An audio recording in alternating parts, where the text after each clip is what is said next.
Good evening on this Wednesday night, and it's great to have you with us. And America tonight has a new president-elect, Donald Trump.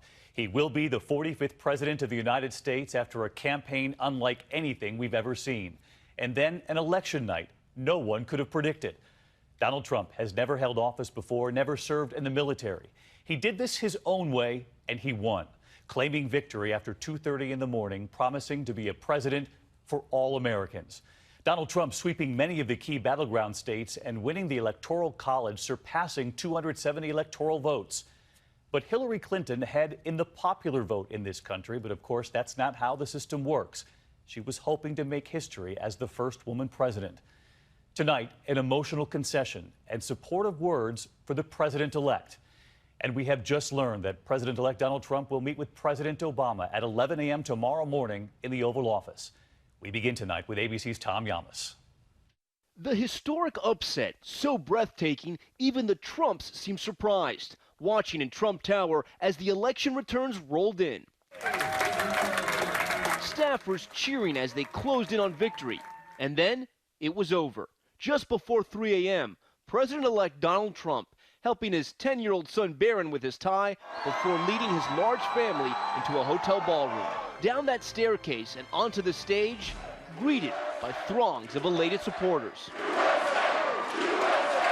I've just received a call from Secretary Clinton.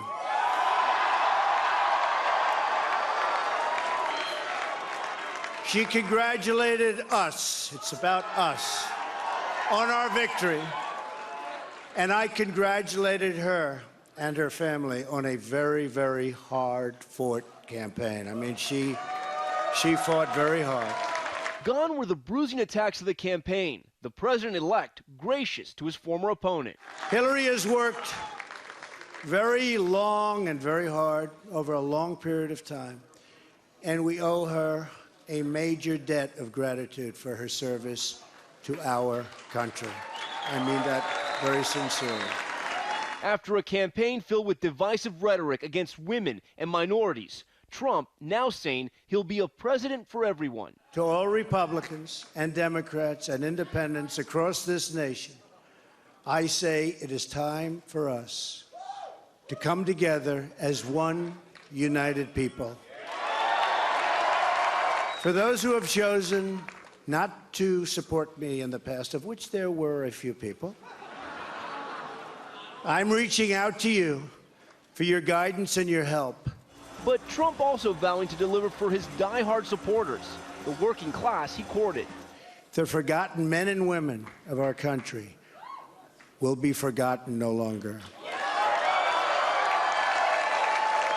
Minutes after leaving the stage, Trump taking a phone call from President Obama, the president inviting his successor to the White House. Good afternoon, everybody. And today in the Rose Garden, addressing the nation. It is no secret that the president-elect and I have some pretty significant differences. We are now all rooting for his success in uniting and leading the country. The peaceful transition of power is one of the hallmarks of our democracy.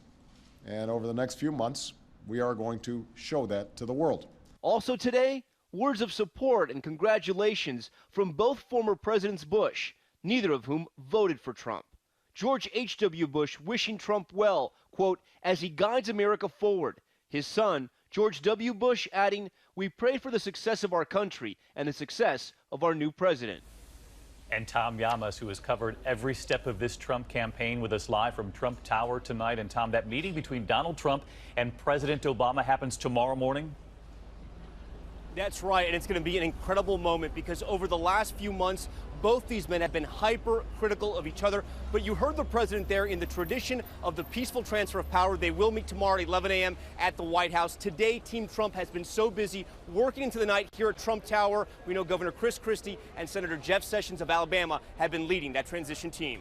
David? Tom Yamas leading us off. Donald Trump's election also sending shockwaves around the globe. As we were still on the air in the wee hours of the morning, they were waking up to the news overseas. World leaders tonight sending messages, and Vladimir Putin, one of the first to weigh in.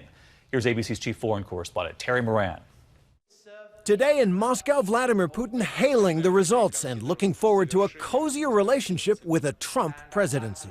I want to congratulate the American nation, Putin said, and Mr. Donald Trump with this victory. Putin even pointing out he was paying attention when Trump praised him on the campaign trail. He said, Trump is a genius. I will get along, I think, with Putin. I said he was a strong leader, which he is. Very different reactions to President-elect Trump in Mexico. Newspapers expressed horror. This summer, then-candidate Trump faced off with President Nieto over Trump's plan for a border wall. Today, Nieto called Trump and afterward almost pleaded for good relations. We need to build a relationship of trust, he said. And German Chancellor Angela Merkel almost warning Trump that she will cooperate only on the basis of values like respect for the law and the dignity of human beings. Terry Moran back down in Times Square where we were there just a few hours ago, still covering this election. Terry, Donald Trump has some plans for his first 100 days that are a pretty dramatic departure from the current administration. He sure does, David, although he's a wild card on the world stage and world leaders will be watching him. But in his first 100 days, he has promised he wants to build a wall, a great big wall, and make Mexico pay for it. And he will halt, he says, the resettlement of any Syrian refugees. He's going to be very busy. David? Terry Moran with us tonight. Great having you stateside.